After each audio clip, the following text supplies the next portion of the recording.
ఇదిగో గేదెకి అంతరాలు మన భారతదేశం విలువ ఇది. చూసారండి చక్కగా గేదె ఉంది, మంచిగా యాక్టివ్గా ఉన్న గేదె కూడా చక్కగా ఇగో అంతరం. మన భారతదేశం ఎటుపోతుందో మరి గేదెకి ఏం చేశారు, గేదెకి అంతరం. బాగానే ఉన్నావుగా యాక్టివ్గా, బాగుంటే తలకాయ వైపు అదిగో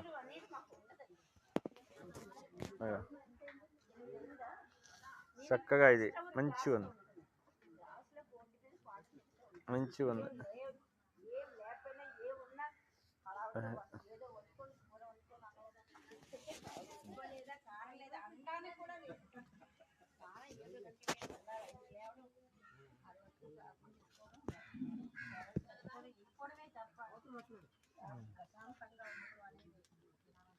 ఇది పరిస్థితి గేదె పాపం, దానికి ఎవరు